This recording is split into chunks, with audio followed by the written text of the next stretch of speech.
Trust the unconscious.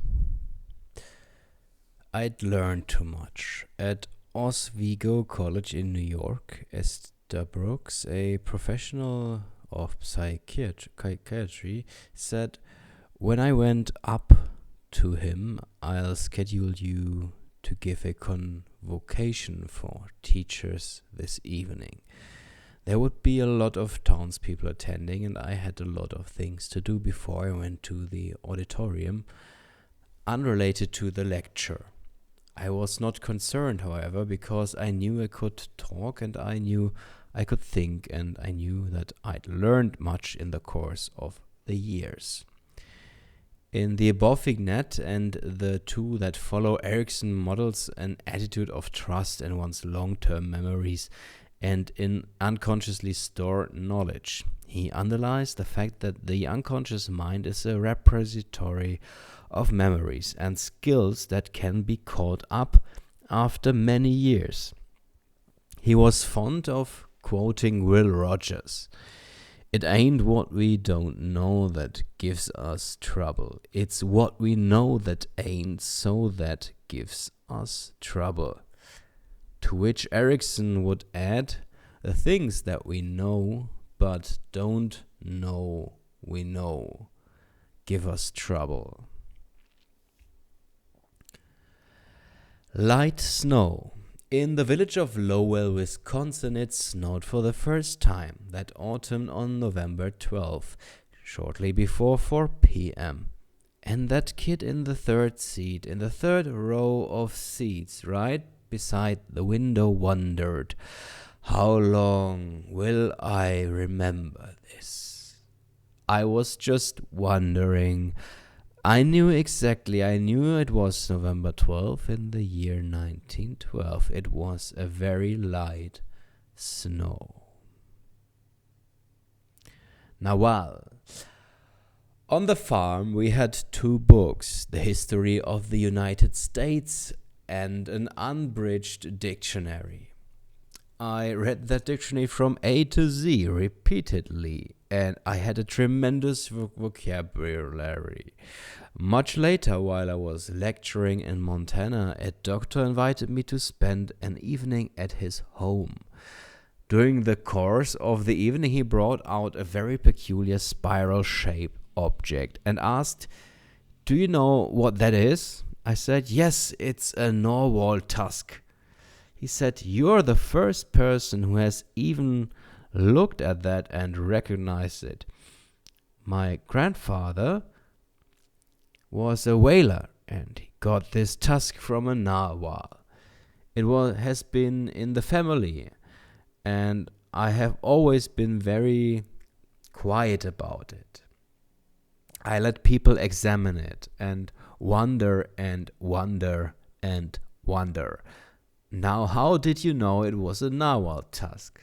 I said, "When I was 5 or 6 years old, I saw a picture of it in an unabridged dictionary." He will talk. A lot of people were worried because I was 4 years old and didn't talk. And I had a sister 2 years younger than me who talked. And she is still talking, but she hasn't said anything. And many people got distressed because I was a 4-year-old boy who couldn't talk. My mother said comfortably, "When the time arrives, then he will talk." This last tale highlights Erickson's belief that the unconscious mind can be trusted to produce appropriate responses at the right time. When this story is told to a patient who is just beginning to experience hypnotic trance, it may encourage him to wait patiently until the urge to talk arises, or until he is able to reveal unconscious messages in a non-verbal way. Scratching hawks. One summer I sold books to pay my way through college. I walked into a farmyard about 5 o'clock, interviewed the farmer about buying books, and he said, "Young fellow, I don't read anything. I don't need to read anything. I'm just interested in my hawks." While you're busy feeding the hogs, do you mind if I stand and talk to you? I asked. He said, No, talk away, young fellow. It won't do you a bit of good. I'm not going to pay attention to you. I am busy feeding the hogs. And so I talked about my books. Being a farm boy, I thoughtlessly picked up a pair of shiggles lying on the ground and started scratching the hogs' backs. As I was talking, the farmer looked over, stopped and said, Anybody knows how to scratch a hog's back the way hogs like it is somebody I want to know. How about having supper with me tonight and you can sleep overnight with no charge and I will buy your books. You like hogs and know how to scratch them the way they like to be scratched. Here, Erickson is recounting how he had unconsciously acted in precisely the best way to achieve his purpose. In this case, to sell books. He emphasizes the fact that he had thoughtlessly picked up some shiggles and had scratched the hog's back as he was talking to the farmer. The farmer unconsciously responded to a man whom he felt to be a kindred soul. Of course, Erickson is not teaching a way to sell books or to manipulate people. He genuinely was able to relate to this farmer, partly because he too was a farm boy. The action that was effective, the scratching of the hog's back, could be expressed because Erickson was free in expressing himself. He is urging the listener to trust his own unconscious as he had trusted his unconscious and as the farmer had trusted his own unconscious in responding to the young Erickson. This story also illustrates the principle that I have designated as join the patient. Erickson told me this story in August 1979 after I asked him why he chose me to write the foreword to his book Hypnotherapy. Before he began his tale about scratching hogs, he answered, I liked you and you gave a gold frog to my wife. When I had first visited Erickson in 1970, I was returning from Los Angeles to New York with a collection of live snakes, geckos and frogs. I had given him a beautiful yellow frog as a gift. He elaborated, You made a good impression on me. I liked you. You are genuine, you are honest, and you are thoughtful. You are intelligent and you are willing to go from New York to San Francisco or LA just because you liked frogs. My impression in this room is the guy likes carvings. That should be your impression of me. That guy really likes carvings. And there is more to him than sitting in a chair making dollars as a psychoanalyst.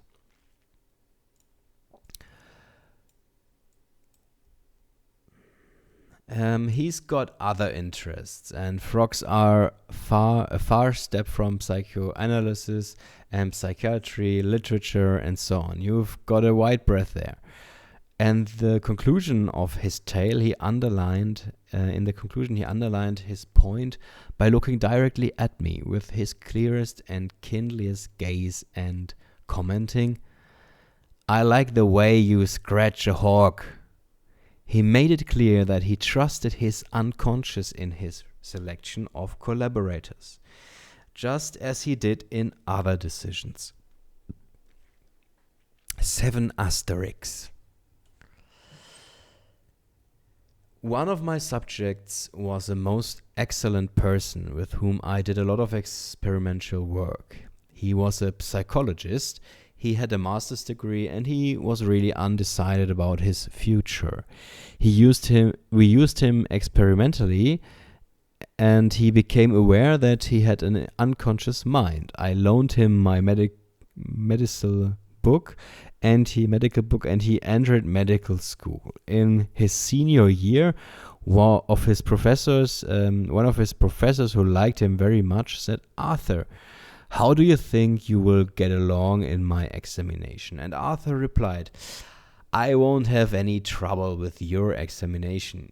You have only got 10 questions and he proceeded to name all the 10 questions. The professor said, Well, you know exactly the questions I'm going to ask. You have even told them to me in the order that I have got those questions. Did you break into my office and get hold of the carbon copy? Arthur said, no, I just knew what you would ask on a final examination. The professor said, that's not good enough for me. I'm going to take you in to talk to the dean. The dean listened to the story. He said, is that true, Arthur? Do you know the questions? Arthur said, of course I know the questions. I attended his course and I listened to his lectures. And the dean said, in some way you must have gotten hold of the mimeographed sheet. Unless you can prove otherwise, I will have to bar you from taking the examination, and you are not going to graduate because of dishonesty. Arthur said, you want proof that I knew before the professor did what his questions were going to be. You could send someone to my room and get my notebook with the notes I took on his lectures, and you will notice that I have certain things marked with asterisks. All the questions that the professor is going to ask are marked with 7 asterisks. You will see that 1 and 2 and 3 are variously applied to those asterisk questions. Because he has a habit of asking only 10 questions, I selected 10 notes that I gave 7 asterisks to, because those were the things he gave most emphasis to, both throughout the year and during the summary session at the end of the year. Now they sent someone to get the notebook and found that Arthur had marked some notes with 1 asterisk, some with 2, some with 3, some with 4, some with 5, some with 6, and then there were only 10 marked with 7 asterisks. And the asterisks were numbered, so serially from 1 to 10. The middle one was 1 and maybe the top one was 9 and so on. Then the dean said, you don't have to take the examination. You really listened and you heard the special intonation that the lecturer gave to those particular points. When you listen to a lecturer and you pay attention to the emphasis that he gives various topics, you can pick out the things that he is going to include in his examination. Arthur was remarkable. He had a remarkable sense of hearing and a remarkable sense of pitch. So he always knew in advance what topic would be included in the examination. The teacher would give it away. They tell you what is most important, and they always want the importance to be recognized by the students.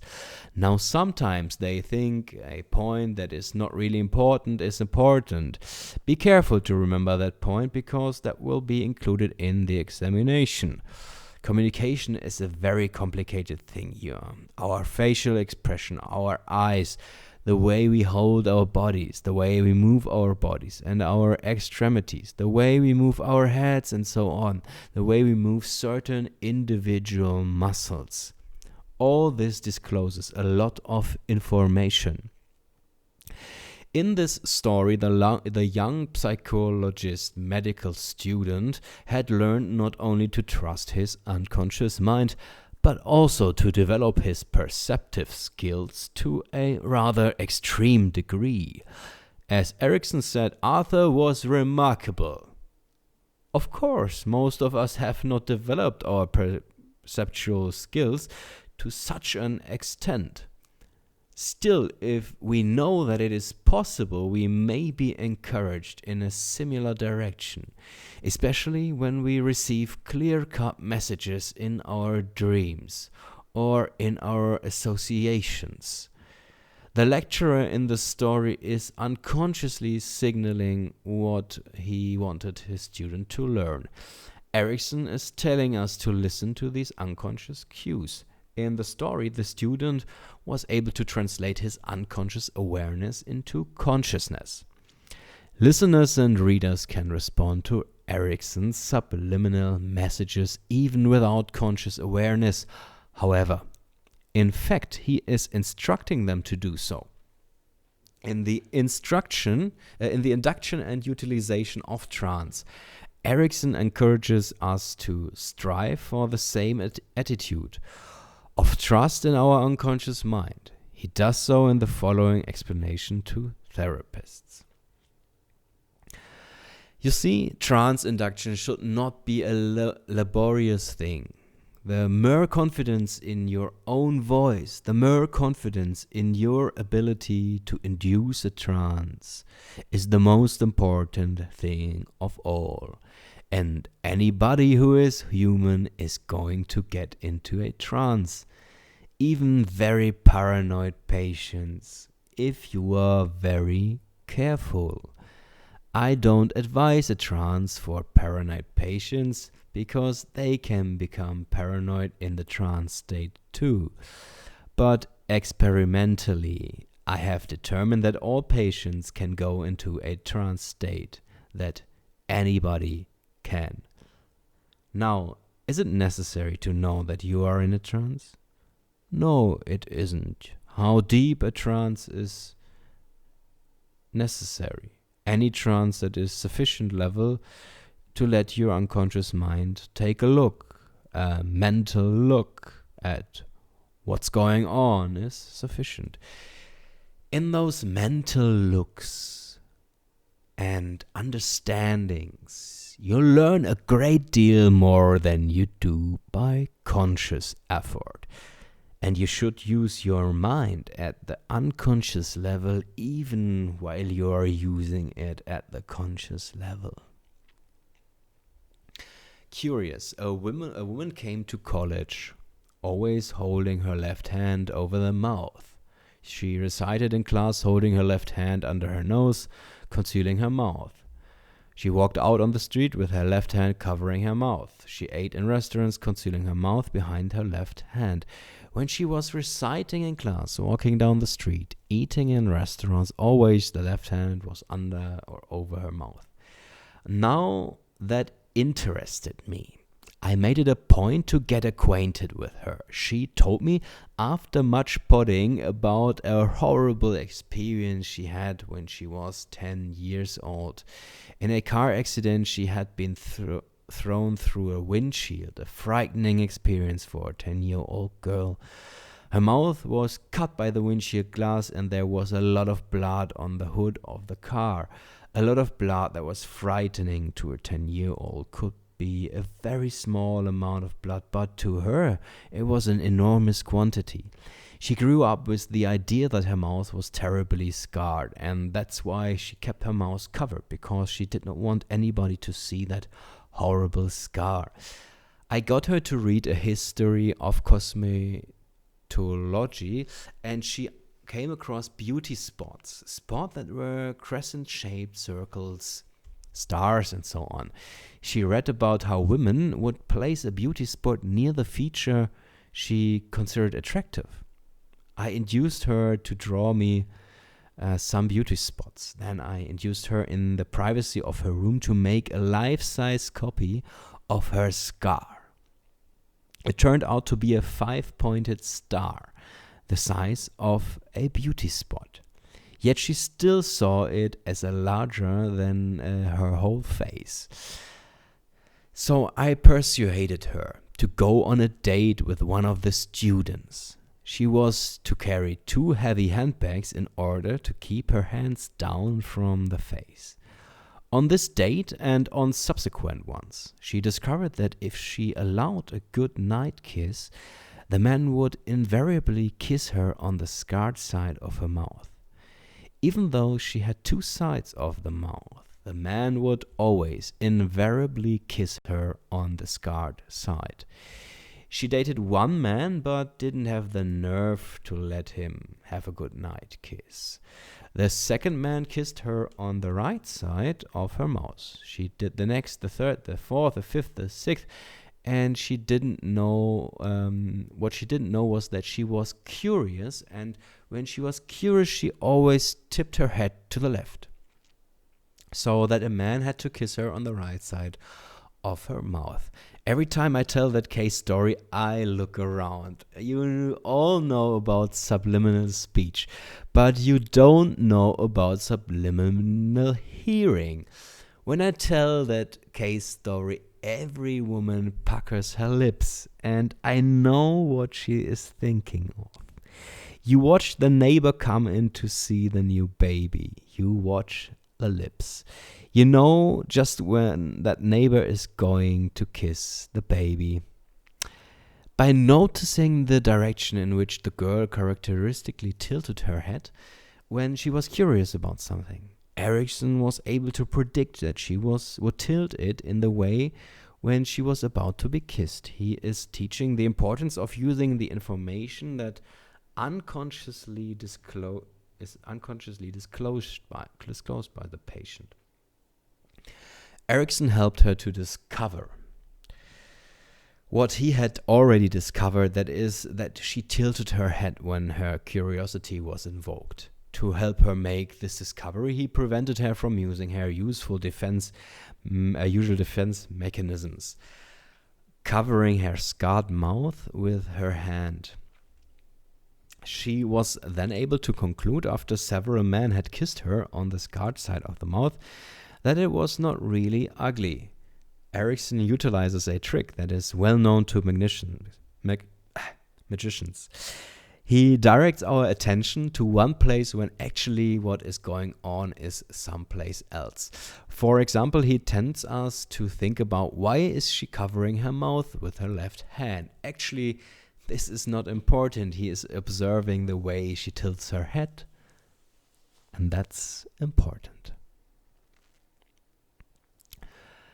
Professor Rodriguez.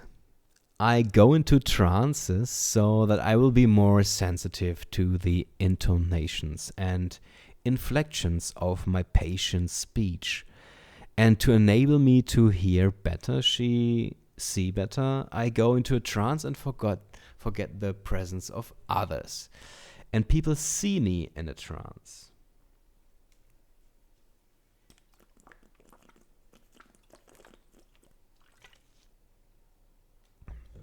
There was a patient, Rodriguez, a professor of psychiatry from Peru. He wrote that he wanted psychotherapy from me. I knew him by reputation. I knew that he was far better educated than I was. I knew that he was quicker witted than I was. I regarded him as much more intelligent than I. And there he was asking to come to be my patient.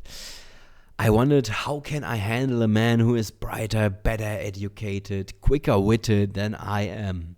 He was Castilian Spanish and extremely arrogant and ruthless, very insulting to deal with. I gave him a 2 o'clock appointment. I took down his name, address, his local address, his marshal status, all the statistics. Then I looked up to ask him, how do you see your problem? The chair was empty. I looked at the clock. It was not around 2 o'clock. It was 4 o'clock. I noticed that I had a manila folder with sheets of paper inside. So I realized that I had gone into a hypnotic trance to interview him. Then one day, after 12 or 14 hours of therapy, Rodriguez jumped to his feet and said, "Dr. Erickson, you are in a trance." I awakened and said, "I know you are brighter and I am and more intelligent, quicker-witted, much better educated, and that you are very arrogant. I didn't feel I could handle you, and I wondered how I would handle you. I didn't know until after this first interview that my unconscious mind decided to take over the job. I know I've got notes in the folder. I haven't read them yet, and I will read them now after you leave." Rodriguez looked at me angrily and said, pointing to a photograph, "Are those your parents?" I said, "Yes." He said, "Your father's occupation?" I said, "He's a retired farmer." And Rodriguez said scornfully, "Peasants!" Now I knew he knew a lot of history. I said, "Yes, peasants." And for all I know, the blood of the bastards of my ancestors runs in your veins. He knew about the Viking overrunning all of Europe. He was a good boy after that. Now, that took a bit of rapid thinking to get the blood of the bastards of my ancestors may run in your veins. I knew Rodriguez had left England without paying Ernest Jones his fee for his psychoanalysis. I knew he had left Duke University with a lot of debts behind him, and as we began the last week, I had Rodriguez give me the names of all the important people he know. I put down the addresses. He was very pleased to show off that way. I got them all written down, and then I said, "Are you going to pay by check or cash?" He said, "You tricked me." I said, "I thought it was necessary. I earned my fee."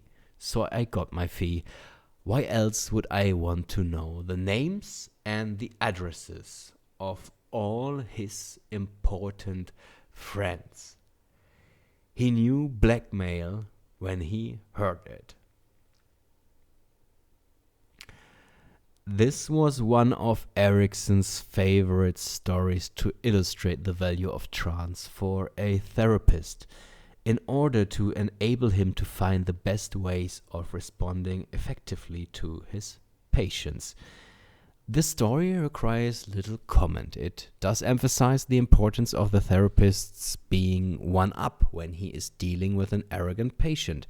Erickson builds up to this by first pointing out that the ways in which he was actually inferior to Rodriguez. This makes his having the last word all the more effective. He's giving us a sub-message.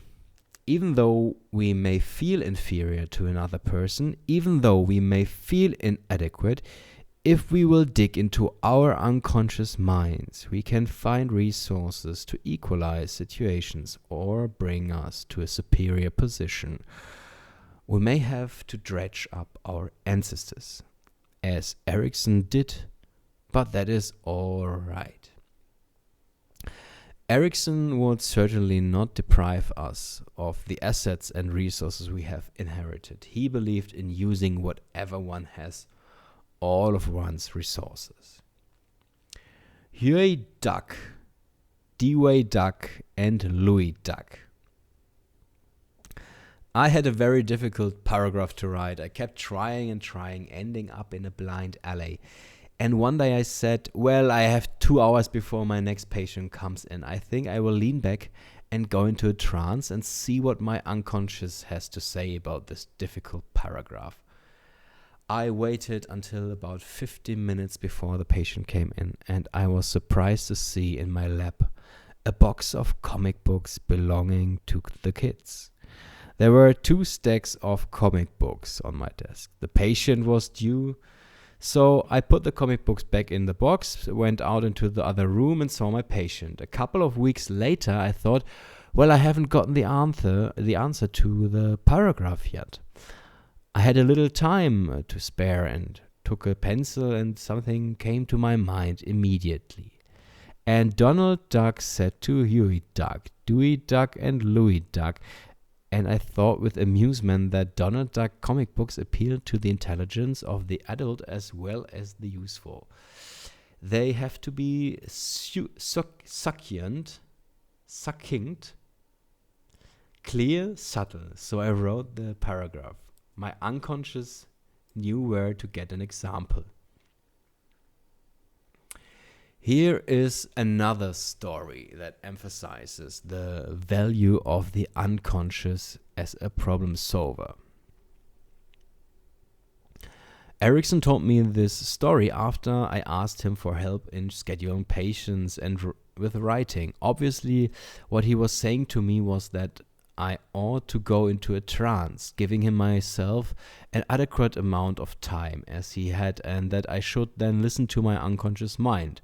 Subsequently, I followed his advice and found several solutions.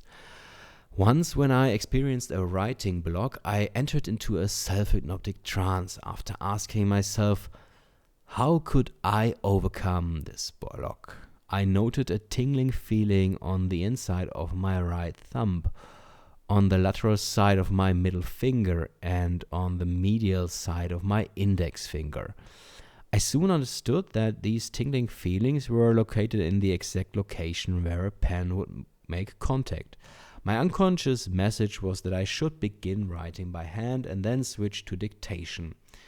I did this and overcame the writing block. Walking down the street.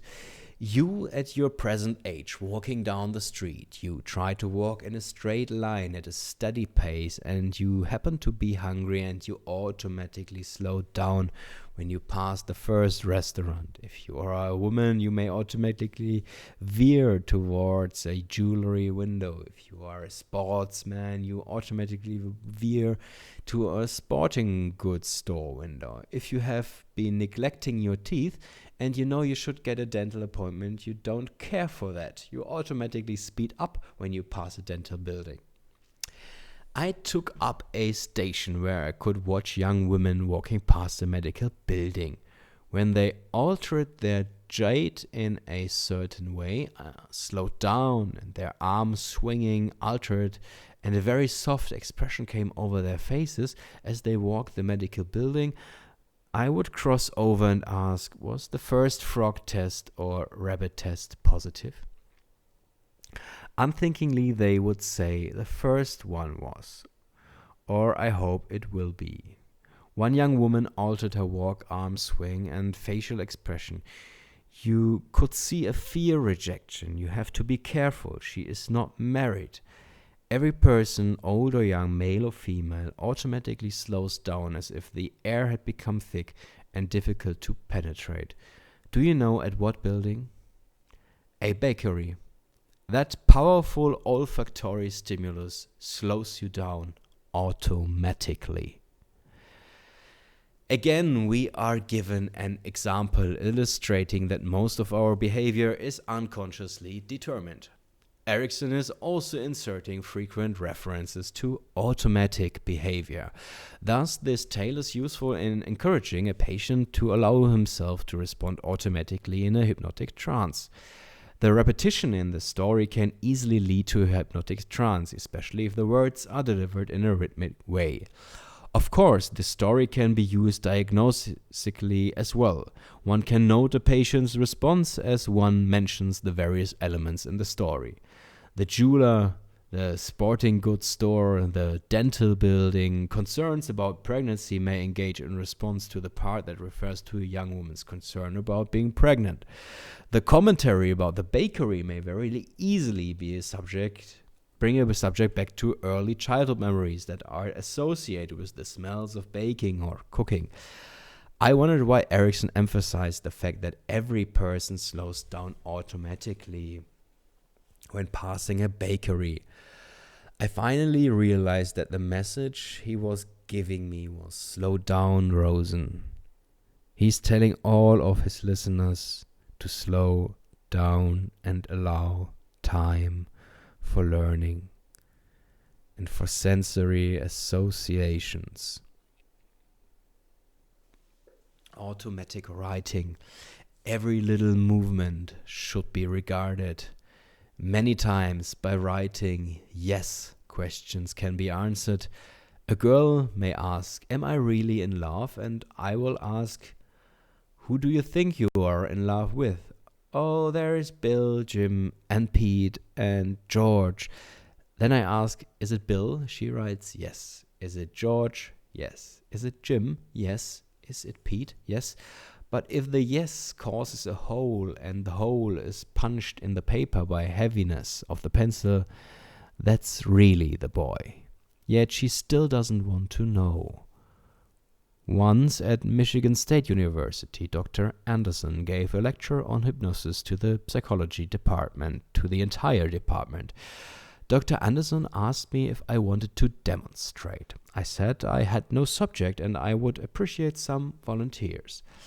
A number of students were called and asked if they would like to volunteer, and quite a number volunteered.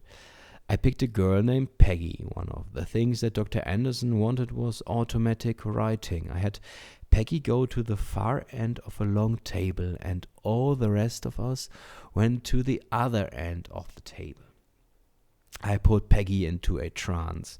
She was aware that we were sitting at the far end of the long table and that she was at the other side.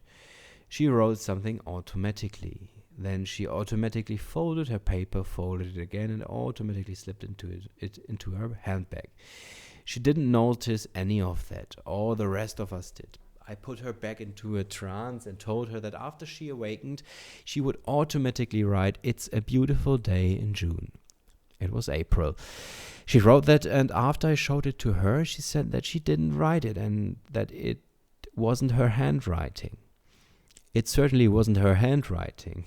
The following September, she called me long distance from Indiana and said, "A funny thing happened today. I think you're connected with it. So I tell you what it is. I emptied my handbag today. I found a wad of paper in it. I opened it, and one side was written in a strange handwriting, 'Will I marry Harold?' It wasn't my handwriting. I don't know how the paper got into my handbag. And I have a feeling you're connected with it. And my only connection with you is the lecture you gave in April at Michigan State University.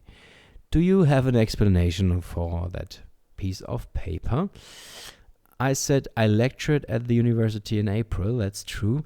Now, were you by chance engaged to get married to anybody then?" "Oh yes, I was engaged to Bill." I said, "Did you have any doubts about your engagement then?" "No, I didn't." "Did you ever develop doubts about your engagement to Bill?" "Oh, last June, Bill and I broke up." "What has happened since then?" "Oh, in July I married a man named Harold." "How long had you known Harold?" "Oh, I knew him by sight during some part of the second semester, but I never met him, never talked to him. I didn't till I happened to meet him by chance in July." I said, "That handwriting, 'Will I marry Harold,' was written by you automatically in a trance state. Your unconscious mind already recognized that you were going to break off with Bill and that Harold was the man who really appealed to you. Her unconscious knew months in advance that she would break her engagement. The reason she folded it up was that consciously she couldn't stand facing that fact in April. With the first automatic handwriting you have a patient do, unless you make it very obvious that they are protected, they will have difficulty in writing freely, because something personal to the self is coming forth and they are not yet ready to face it. So if you want to use automatic handwriting, let your patient say, "I can't," and teach him to let the hand move in a scrawl. Gradually, after a number of scrawls, he will put secret information into a scrawl that can't be read. Then he will write other things like, "This is a beautiful day in June." Then he can branch out and yield personal information. I once spent 16 hours deciphering very slowly some illegible handwriting that eventually told the whole story. I think that is in the collected papers. The very pressure of handwriting can convey an important message. It was serendipitous that Erickson suggested to Peggy that she write the phrase, "It is a beautiful day in June." June was the month in which she broke up with her fiancé Bill. And of course, June is the month we associate with weddings. Trances in Bali. When Margaret met Jane Bellow and Gregory Bateson went to Bali in 1937, they went for the purpose of studying auto-hypnosis in the Balinese culture. In the Balinese culture, you could be going to a market. On the way to the market, the Balinese can go into deep trance, do their shopping, turn around, and come out of the trance, then they go home.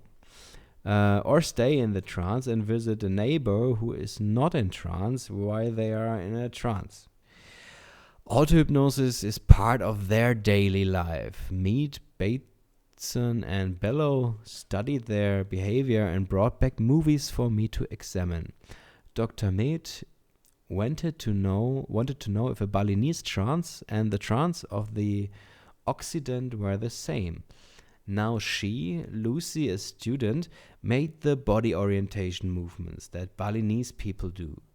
Closing her hands, wanting to stand on her toes, getting reacquainted with the body. It is characteristic of a trance. This story demonstrates that it is possible to carry out ordinary activities, such as shopping and visiting with neighbors, while one is in a trance state. It is not necessary to carry out unusual behavior. At the end of the story, Erickson relates to the Balinese trance experience to that in the West by pointing out that the body orientation movements of a therapist Lucy in his office are similar to those of the Balinese people when they came out of the trance. With this example, which is set in a distant and for most of us exotic place, Erickson is conveying two messages. The first is that trance is a rather ordinary experience, experienced by all of us. The second is that trance is somewhat exotic and glamorous.